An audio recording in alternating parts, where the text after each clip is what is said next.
Hello, welcome to Red Cup Conversations. I'm your host, Kris Poliquin. This is a production of Red Apples Media. If you're watching us on television, you're doing so on Lake Sumter TV, Comcast Channel 13, Bright House 498, and Spectrum Channel 83.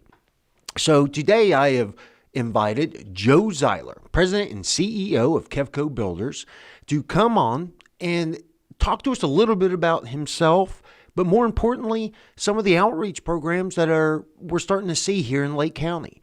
So, Joe, thank you again for coming onto our show. How are you doing today? Very good, Kris. Thank you. All right. Well, let's get into it. There's been a lot going on, but for our new viewers, I'd like you to tell our audience a little bit about yourself, and just so they can get a full picture. I own a local home building company here. We're a custom builder here in Lake County, and have been in business for 39 years. I've owned the company 12 years now, and we build around Lake and Sumter and part of Orange County, and then we recently opened an office up in Tampa, Florida, as well.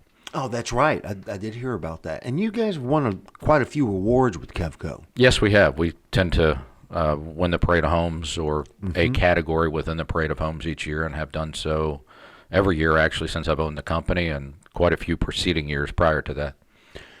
So, Joe, I'm going to shift gears because the show really isn't about Kevco this time. You're a part of a Speak Out, right? And that's something that a lot of Lake County residents are starting to see more and more of. Can you talk to our audience a little bit about what the Speak Out program is and why it's so important to you? Yeah, the Speak Out program came to be, it's kind of a spinoff of Crime Line that's been around for years. And last fall, we had a meeting with Diane Cornegie, talking to her about things within the schools, issues that they had maybe with the children and what we might be able to do to help. And she wanted to launch the Speak Out program, but the county doesn't have the funding for it. So I offered to fund the program for them.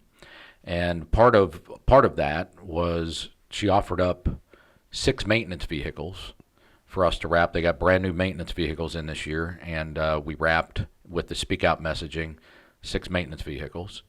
Then I went to the sheriff's department.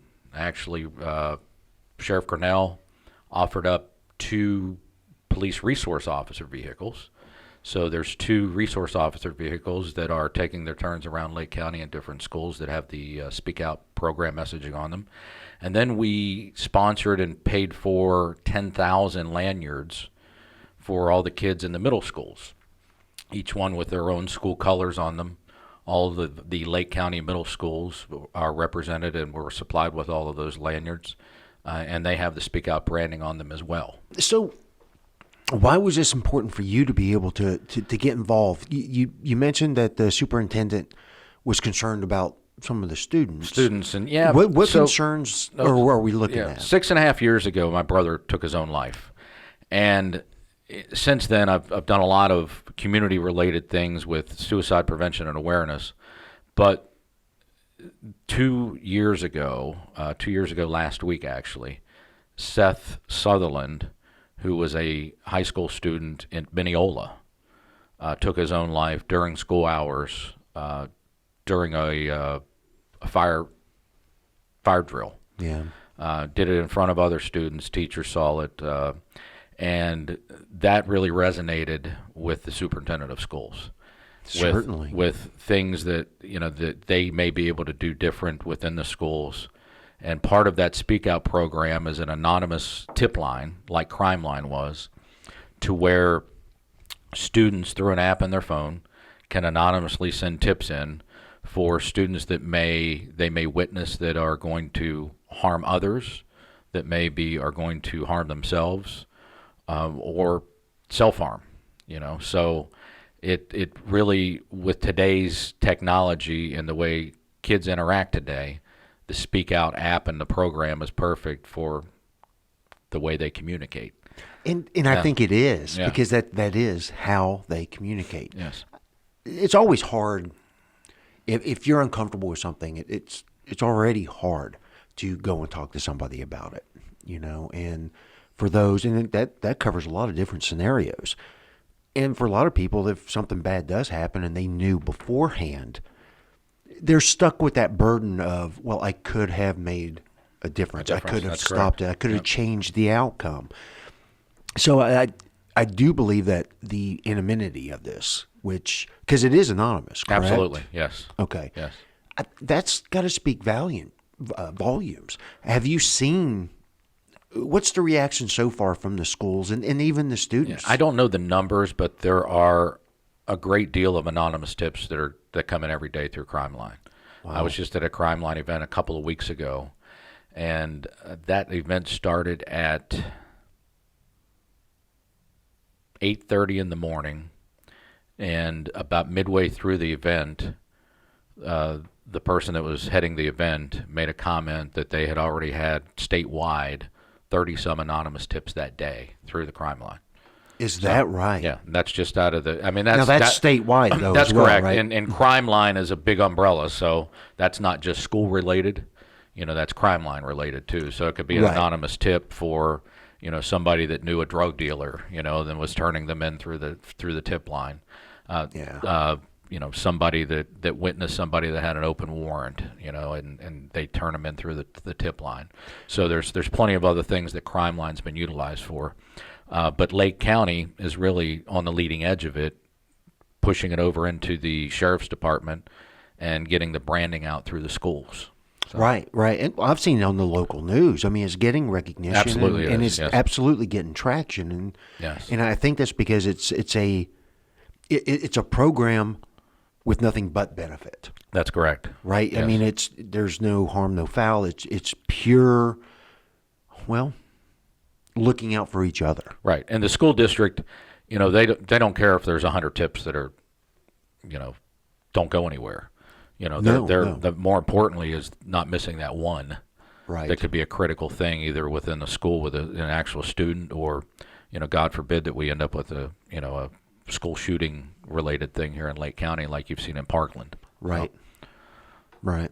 So let me ask you this. You stated that you had 10,000 lanyards. Correct. Right. And they're all tailored for the individual schools. So the students are all able to, show school colors as well as get the information they need.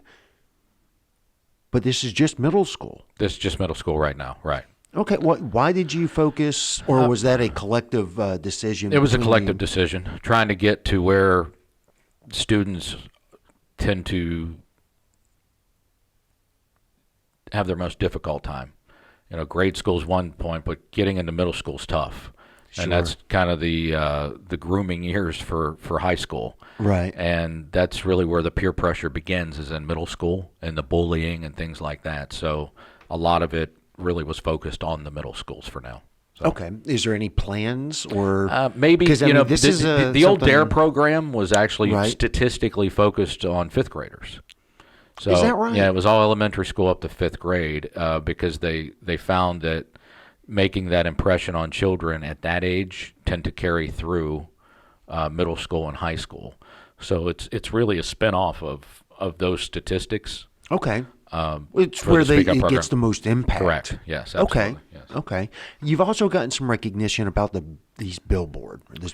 Can you talk to us a little bit about that? Because it's not just a billboard. Yeah, I rebranded a lot of the company billboards. I think there's 4 of them that were company billboards that I rebranded, and then Smallwood Signs donated one here by Gator Harley to me for a period of time.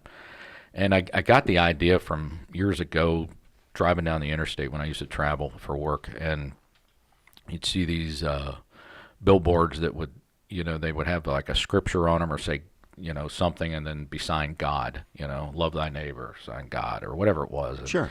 And I started thinking about a way to rebrand the company billboards for suicide messaging and prevention. And there's a photo that was always my niece's and my brother's favorite photo together, which is the two of them walking down a fishing pier. Believe he has his arm around her. They're carrying a tackle box and poles, and they're walking out, and somebody snapped a picture of them.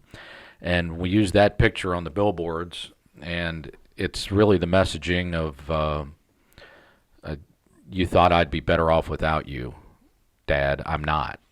Right. And, it's signed your daughter, Kara Jo. And the overwhelming response from those billboards is just unbelievable to me. I mean, I saw pictures of it shared on Facebook from other just random people that took them, and then people sent me screenshots. Ended up on West June News from a gentleman that was up here actually covering another story, and he happened to see the billboards, turned around, snapped a picture of them, did a piece, called my office because he saw our company logo on the bottom, wanted to know the story behind the billboards, and showed up at my office with a news crew and shot a piece for the billboards. He had friends that had been affected by suicide. And he said when he saw it, it just stopped him dead in his tracks. It was very impactful. So I was about to say it's a profound. I see it every morning, at least one of them on my way into work, and it's a profound message. And it's simple, it's basic, and it's real. Yeah, it's one not billboard a that I've had marketing. no, absolutely not. Yeah, and one billboard I've had for about 11 years is right in front of the college. So it's right where the students turn. It's on the left-hand side, but it's right where the students turn at Lake Sumter to turn into the college. So it's seen every day by probably, half of the students that go to that campus because that's the direction they come and that's the way they turn in. So not only them, but other people, 441 absolutely other people. And really the thing behind that is there's a resounding statistic out there that people, once they get into that deep depression, if you can stop or alter their thought process, or interrupt it is a better way to say their thought process, which will refocus them, it can change their path. Oh, I believe that. That actually came out of a speech that I had heard from Kevin Hines, who jumped off the Golden Gate Bridge and lived. And he said, if somebody that day would have just said, "Hey, kid, are you okay?" I wouldn't have done this. I wouldn't have done it. And he lived. Fortunately, he lived, but so many don't. But so seeing that billboard and realizing, it could be somebody that's had been contemplating this and they see it, and so, everybody will be better off without me, and they read the billboard and go, oh, wow. I had a client that we're building a house for, and her stepbrother took his own life. This was this past summer, and the billboards had just gone up. And she reached out to me and said that her stepfather was having a difficult time with this and said, nobody understands what I'm going through. And she put him in the car and drove him to the billboard by Van Ganaway and parked her car and looked up and said, "See that billboard? That guy understands." And she said it was a very somber moment, to say the least. Wow. But to realize even from a survivor standpoint that you're not alone, that other people have felt that emotion of questions and unanswered questions of that are left behind when somebody takes their own life. Which is what my niece goes through every day. I go through it too, but not to that magnitude. So no, I understand.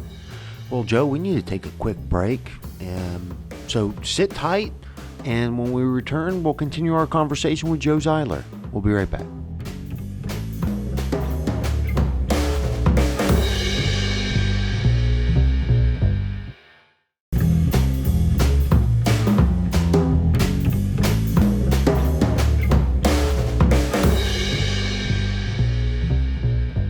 Hi, and welcome back to Red Cup Conversations. Again, I'm your host, Kris Poliquin. This is a production of Red Apples Media. Before the break, we were talking with Joe Ziler about some of the, for lack of a better term, outreach programs that he's been a part of. And now I'd kind of like to stay on that subject and talk about these, I don't want to say new, but relatively new, but the Mike Endowment. Yeah, absolutely. It is new in the last 6 weeks. So kind of came to be, I've done a lot of other fundraisers and things like that here locally. Always wanted to partner with an organization that really focused on prevention and awareness. That's hard to do. So I decided about a year ago that I really wanted to start my own. And it's very cumbersome. Yeah, it's the paperwork is, Oh, I bet. It's a small book. There's a lot of regulations. Yeah, and to set up a 501c3 is extremely cumbersome. And an opportunity came up to that there's a local organization that actually is the clearinghouse for you. and they're the kind of the parent 501c3, and they allow numerous other sister 501c3s, if you will, to operate underneath of them. Okay. And that's the Mount Dora Community Trust. Okay. So we were able to execute all the paperwork with the Mount Dora Community Trust. I believe it was about 6-7 weeks ago, about the same time this year that I do a fundraiser every year. Right. And so it was perfect timing. We executed the paperwork with them. The endowment, I actually set it up as an endowment and not just a 501c3. So with the endowment, there's a $25,000 requirement to fund it as an endowment. So I funded the initial endowment, and then it lives on in perpetuity. So, go ahead. So just so our audience is clear, what's the difference between those two? Because I was always under the impression that a 501c and an endowment are essentially the same thing. No, so a 501c3 you can just operate as a not-for-profit. So it could have a $2 balance, or it could have a $100,000 balance, depending on the funds that come in and out. Okay. With an endowment, it has to have a static amount that it can never go below. Their requirement is $25,000. Okay. And then each year they invest those dollars, which earns interest, and then you can donate those dollars above and beyond the 25 plus donations that you get, as long as you keep that static amount of $25,000 in there. Okay. So this will live on forever, basically. I had to write a business plan. Jokingly, it's the first business plan I've ever written in my life. That's a fact. I had to write a business plan, and kind of really it was a mental challenge for me, but I pounded out a business plan, sent it to them. They approved it. They're backed by First National Bank of Mount Dora. That's the trustee for them. That's where the money is actually invested. Okay. So they have to approve the business plan. It was a couple-week process, and then you're good to go. So it's very exciting for us, though. It's got some other branding coming out with it. We're going to wrap a vehicle. We've got the website, the first parts of the website up and running, and then we'll look for other things to do in the community with it. So we're going to fund the scholarship we do at the college out of it. For people that want to go into nursing for mental health. There's certain criteria. There's some smaller groups within the local area that don't have funding, and you realize that $1,000 donation to them goes a long way. There's a local gentleman that works out of the library, I believe, in Mount Dora. I believe it's every Thursday. It might be once a month on a Thursday. And it's grown to about 22 people, and they're suicide survivors that are somehow either have mental health challenges of their own, are personal survivors because they've tried to take their own life, or have a spouse or somebody else. They were affected in some way, including him. He had a sister that took her own life, and that's how he got into it. So he's around 60, and the people in the class or the group. The support group range, he said, from 18 to older than he is. Wow. And he just started it on his own as a volunteer because he doesn't have a lot of funding, Right. And so small groups like that can help out and you can partner with. There's a Keith Totten, who is a local veteran, started a PTSD group for veterans. Oh, right. He does a lot of things within the community, so I plan on partnering with him on a few things. I mean, there's a lot of different things that connect mental health at a core. Okay. And from different aspects kind of the community. So, and that's what I'm looking for. Okay, so I want to touch base and just make you squirm a little bit. Let's talk about the business plan. Because I think that's basically what you were explaining to us, right? The fund will always remain at $25,000. Correct. At a minimum. I assume you're going to work to generate more funds? Correct. Yeah, right? This year so I've got a little over $15,000 in donations already this year. Okay. Mm-hmm. And then that money will earn interest. So then the donated money and the interest can be handed out every year, or not all of it every year. Some of it can stay in the account. So okay. Now, how many? You spoke about the small group in Mount Dora. You said, yeah. Do you have a big picture in mind for this? And before we go any further, it's the Mike Endowment. Correct. Yeah. And that was my brother's name, Mike Ziler. Right. And the MIKE stands for Mental Illness and Kindness Endowment. So it was kind of an acronym takeoff of his name. When I talked to my niece about it, she said, I'd love to come up with something that has his name in it just so that it, has meaning long term. So her and I got together and came up with that. And, I don't have a big plan for it, but I never have with this stuff. It tends to grow legs of its own over time. And because once you start putting the message out there and you're transparent about it, the opportunities come to you. Right. You really don't have to search them out in a community like this once you put yourself out there that you'll support others doing Right. it. So that's been the very fortunate thing about a small community. So if someone wanted to participate or donate to this endowment, I assume you have a website. Where can they get more information? Yeah, they can about go to the Mike Mount Dora Endowment? Community Trust website. Okay. Easy enough to Google, the Mount Dora Community Trust, spelled out, MOUNT. Okay. And there's a drop-down window there under their donation buttons for the Mike Endowment. And that gets you the 501c3 qualified donation. Mm-hmm. They'll send you a letter and give it to you for your tax purposes. For taxes, Mm-hmm. sure. And then they send me an email notification of each person. They handle sending out the personalized thank yous from me and all those things. So it's really a great organization to partner with, and we're very fortunate here that there's somebody like that in this community. So And we're it the sounds first like we're the first of its kind, actually, that they've partnered with. Yeah. Is that right? Yeah, they've never had any other mental health type organizations that they've partnered with. In fact, they even made the comment to me that they've never seen donations take off in such a short period of time like they did with us. So, I think in a matter of a week and a half, we had a little over $10,000, Wow. Yeah. But it's perfect time. Most of those are suppliers, friends of mine, people that have donated to other causes I've put myself out there for in the past. So, maybe we can get to the point of having, some partnerships with some other organizations to have a gala, those types of things would be great to raise a little bit more money. Yeah. And ways to earmark it and give it back into the community. So, Well, it's already having an impact. absolutely. Yes. Yep. 6 weeks, between your billboards, the Speak Out program, I think it's safe to say Lake County appreciates your efforts at the very least. And I'd say continue the good work. Really, it's important, and like I said, it's. I think you're making an impact. It's very well needed. Yeah, it's it's the stigma part of mental health that I continue to kind of try to break through. Mm-hmm. It doesn't get talked about. There was an opportunity that I can't even remember what it was here recently. Somebody said, "Are you sure that's the way you want to say it?" It was something I was going to brand, and I said, "Well, by avoiding it, we're just buying into the stigma." Right. And because that's the other side of that. And, they agreed with me and said, you're right. I didn't think of it from that aspect. But be frank. No room for being taboo on a sensitive. No, there's a whole generation that doesn't speak of it. Right. My brother was actually the fourth person in my family that took their own life. I didn't even know that until after my brother took his own life. I thought he was the second. Wow. And I was talking to my uncle.